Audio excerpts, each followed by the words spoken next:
In this movie, and I don't want to give away any of the big plots of the movie, but the storyline is so well developed and the characters are so well developed, but you have yourself and others that are genuinely seeking the answer of what just happened, which is really difficult to find. I mean, you did a good job in the movie of just showing this information wasn't just out there. And when the rapture happened, there was also an immediate response that was a deception of the people in the world being told something happened that actually didn't happen. And so you're fighting against that. The movie really depicts the spirit that's going to be in the world, the spirit of deception and the spirit of control that's going to be in the world when that happens. And so I just, as the movie began to develop for me, I just thought to myself, this is why we preach the gospel. This is why we have to get this out. So who do you think, and I know that we want everybody to go see the movie and I hope that they do. Do you think that this would be a good movie for an unbeliever to see? Oh yeah. There's no question. Here's the thing I found kind of interesting, and I've talked to many people about this since, I've done movies like God's Not Dead and What If, Soul Surfer, Let There Be Light, and I get more and more people walking up to me that don't have a faith. They're agnostic, they're atheists, and they say, I saw your movie and I found it kind of interesting. Well, to me, that's a win. Yeah. And I know it's hard for people that go to church on a regular basis to say, hey, come to my church with me, because I know they get a little pushback saying, there's church people there, I don't want to go, because of what movies and television have done. And they've done this on purpose in Hollywood. They portray conservatives, they portray Christians as idiots, as crazy, as bumbling fools. And so after decades of doing that, that's how people have grown up. That's how they grew up to believe that. Look what they've done as sitcoms. They've always got the kind of fat, out-of-weight dad, kind of a dummy. The mom's always hot and she knows everything. The teenage kids treat the dad like crap. And you wonder why you have a problem with the nuclear family in today's world. Because we always portray fathers as losers and don't know what they're talking about, which is really sad. You do it in The Simpsons. You do it in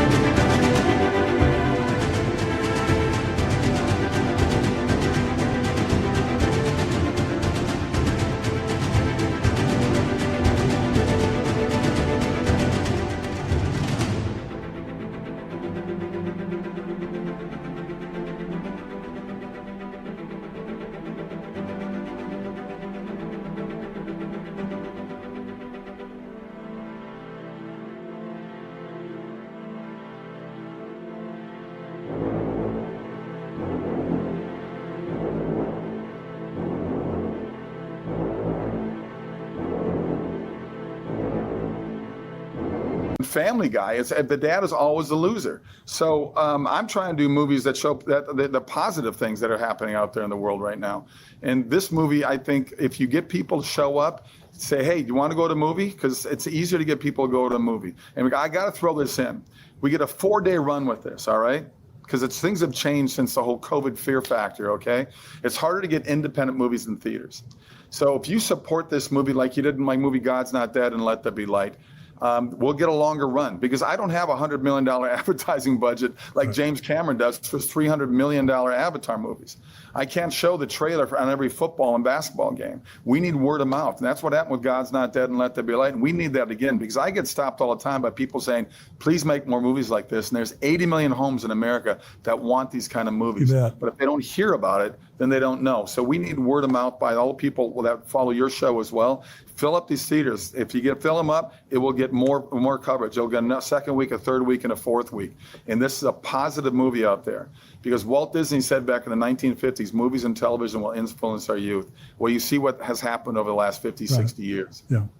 Well, I watched the movie this weekend, and I was telling you before we started talking here on the show, it was very moving to me, in which I don't cry. I mean, I'm just not a crier. My wife's a crier. I'm not a crier. And in minute 54 into the movie, I was crying. And for the rest of the movie, I was very emotional. And I'm saying it to say it's an extremely good storyline, and it is extremely well acted. Yourself, Neil McDonough, I think Neil McDonough is in Yellowstone right now, I believe. He's in there. He's a very well-known actor, very great. I mean, Corbin Burnson, Greg Perot, Bailey Chase, Sarah Fisher, your wife, Sam Sorbo, who actually I thought was your daughter, Sam Sorbo. So, I mean, it's extremely well acted. And I mean, these are professional, movie actors and actresses, but it's such a great storyline, and it gets into the Antichrist. You actually see Carpathia,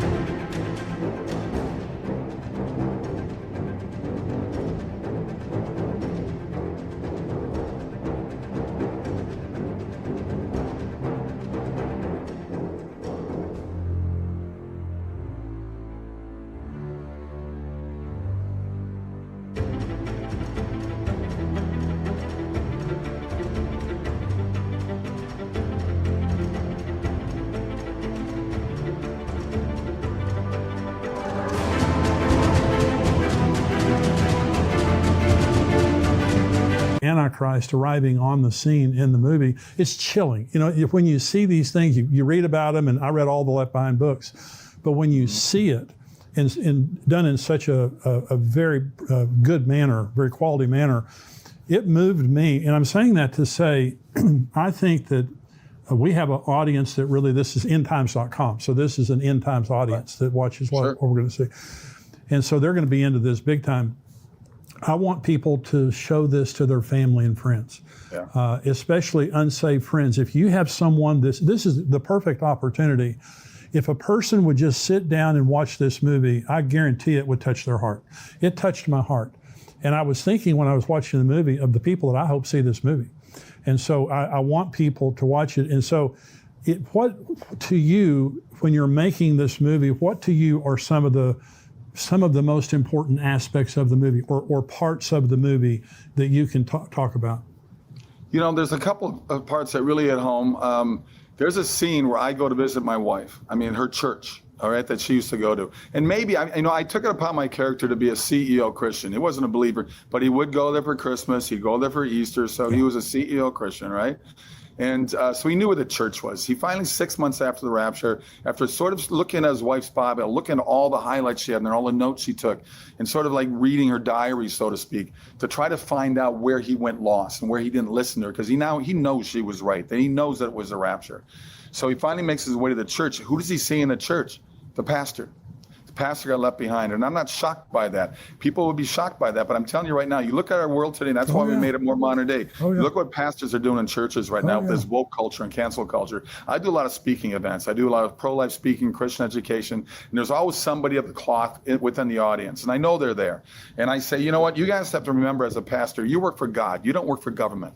And I think people forget that. You see what churches are doing right now because they're afraid of, offending someone in their congregation. Well, offend them with the truth. Right.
People say they're offended by what I say. Well, I'm offended that you're offended by me speaking the truth. I put on my Twitter account, I said, I need more conspiracy theories because mine keep coming true. And people can follow me on Twitter. I do very funny, sarcastic, truthful tweets. K Sorbs, KSORBS. And I know my last name's Sorbo, but Sorbs, my buddies call me Sorbs. But to me, it's we got a fight on our hands. And I'm not here to wake up the sheep. I'm here to wake up the lions. Yeah. We need to wake up. And I look at Robert Frost's poem of Road Less Traveled. And I always say this: Jesus was really the original guy who walked the road less traveled. That's right. And I feel like you're on that road, and I feel like I'm on that road. And what I want to do is turn the road less traveled into a super highway. People have stopped being afraid, and they need to start walking down that road together. Absolutely. Thanks for watching this clip. To see the entire weekly Tipping Point show, join us today at endtimes.com for $7 a month.